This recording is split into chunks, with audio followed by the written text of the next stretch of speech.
Assalamualaikum warahmatullahi wabarakatuh. Perkenalkan, nama saya Fadlur Rahman Hulobi dari Fakultas Kesehatan Masyarakat Universitas Gorontalo, program studi ilmu gizi. Kali ini saya akan memaparkan materi saya mengenai proses asuhan gizi terstandar untuk memenuhi mata kuliah dietetik. Apa itu proses asuhan gizi terstandar atau PGAT? Yaitu suatu proses yang sistematis yang digunakan sebagai penyelesaian masalah oleh ahli gizi atau dietisien untuk berpikir kritis dan membuat keputusan yang tepat untuk mengatasi masalah terkait gizi serta menyediakan asuhan gizi yang aman, efektif, dan berkualitas tinggi. Proses asuhan gizi terdiri dari 4 tahap yang disebut dengan ADIME: asesmen gizi, diagnosis gizi, intervensi gizi, serta monitoring dan evaluasi gizi. Asesmen gizi merupakan metode pendekatan kepada pasien yang digunakan untuk pengumpulan, verifikasi, dan interpretasi data yang dibutuhkan untuk mengidentifikasi masalah gizi. Asesmen gizi terbagi atas 2, yaitu data dasar dan identifikasi masalah. Data dasar ini dibagi menjadi 8, yaitu yang pertama adalah diagnosa medis, keluhan utama, riwayat penyakit dahulu, screening gizi, riwayat gizi sekarang, riwayat gizi dahulu, dan sosial ekonomi.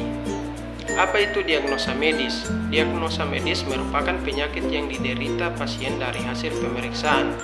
Yang kedua yaitu keluhan utama. Keluhan utama ini maksudnya adalah keluhan yang sering dirasakan pasien. Yang ketiga, riwayat penyakit sekarang. Riwayat penyakit sekarang tentu berbeda dengan diagnosa medis. Riwayat penyakit sekarang ini merupakan penyakit bawaan pasien. Yang keempat, riwayat penyakit dahulu adalah penyakit yang diderita pasien sebelum masuk rumah sakit. Yang kelima yaitu screening gizi.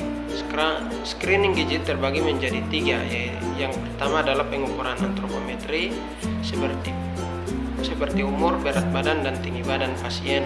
Dalam pengukuran ini pasien wajib untuk melakukan pengukuran. Tujuannya adalah untuk mengetahui bahwa pasien tersebut dalam keadaan normal. Selain itu juga mempermudah untuk pemeriksaan selanjutnya. Yang kedua yaitu laboratorium, adalah pemeriksaan melalui darah pasien atau pemeriksaan dalam yang meliputi pemeriksaan hemoglobin, leukosit, eritrosit, dan trombosit yang bertujuan untuk mengetahui apakah pasien tersebut memiliki penyakit dalam serta mempermudah pasien untuk diintervensi. Yang ketiga yaitu pemeriksaan data fisik klinis, yaitu pemeriksaan dari luar yang meliputi tekanan darah, respirasi, suhu, dan nadi. Tujuannya sama, yaitu untuk mempermudah pasien untuk diintervensi. Selanjutnya yang keenam yaitu riwayat gizi sekarang, yaitu pemeriksaan atau merekal makanan terkait asupan makanan yang dikonsumsi oleh pasien selama 1 kali 24 jam.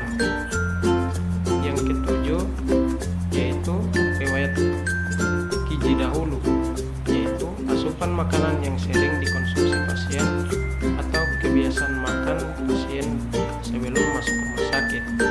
Yang kedelapan yaitu sosial ekonomi, meliputi pemeriksaan data diri seperti pekerjaan pasien, agama, dan lain-lain. Selanjutnya identifikasi masalah. Setelah pemeriksaan data dasar, pada identifikasi masalah ini pasien akan dilakukan pemeriksaan berdasarkan data dasar sebelumnya. Misalnya pasien mengalami penyakit tertentu. Nah, penyakit inilah yang nantinya akan menjadi intervensi selanjutnya. Selanjutnya yang kedua yaitu diagnosa gizi, merupakan proses identifikasi dan menentukan masalah gizi secara spesifik. Diagnosis gizi berbeda dengan diagnosis medis. Diagnosis gizi merupakan masalah gizi spesifik yang menjadi tanggung jawab dietisien untuk menanganinya, dan diagnosis gizi ini bersifat sementara sesuai dengan respon pasien.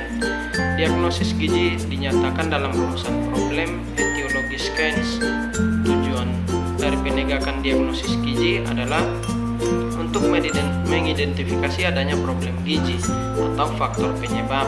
Berdasarkan terminologi dalam internasional dietetik dan nutrien terminologi, terdapat 3 domain diagnosis gizi, yaitu domain intake atau NI, domain klinis atau NC, dan domain behavior atau NB. Domain intake meliputi diagnosis medis, keluhan utama, riwayat penyakit sekarang dan penyakit dahulu. Domain klinis meliputi antropometri, laboratorium, data fisik klinis, dan domain behavior meliputi riwayat gizi sekarang, riwayat gizi dahulu, dan sosial ekonomi. Untuk penentuan ketiga domain ini berdasarkan buku panduan serta buku yang saya gunakan ini. Teman-teman bisa mendapatkan buku ini di marketplace atau toko buku yang ada di daerah kalian. Selanjutnya yang ketiga, intervensi gizi. Intervensi gizi merupakan tindakan terencana untuk mengubah perilaku ke arah positif. Intervensi gizi terbagi atas 2, yaitu terapi diet dan terapi edukasi. Tujuannya merubah kebiasaan buruk pasien terhadap pola makan atau kebiasaan makan pasien. Terapi diet adalah proses intervensi fisik yang diberikan oleh dietitian kepada pasien.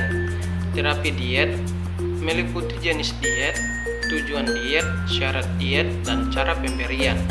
Jenis diet yang itu tindakan yang diberikan harus sesuai dengan penyakit yang diderita pasien. Tujuan diet yaitu proses atau rencana penyembuhan pasien. Syarat diet yaitu persyaratan dalam mengonsumsi makanan.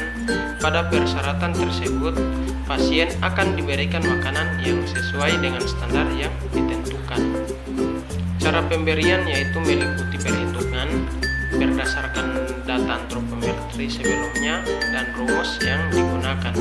Tujuannya untuk mengetahui porsi atau jumlah kebutuhan yang diberikan sesuai dengan standar atau perhitungan tadi. Selanjutnya, terapi edukasi yaitu tindakan atau intervensi non-fisik untuk memberikan pemahaman terhadap pasien terkait asupan makanan yang diperbolehkan dan tidak diperbolehkan, dan materi yang diberikan mengenai diet yang sesuai dengan penyakit pasien, serta memberikan anjuran makanan yang perlu dikonsumsi pasien. Yang terakhir yaitu monitoring dan evaluasi, yaitu tujuannya untuk mengetahui apakah pasien tersebut memiliki perubahan selama proses penyembuhan. Terima kasih, sekian presentasi dari saya. Assalamualaikum warahmatullahi wabarakatuh.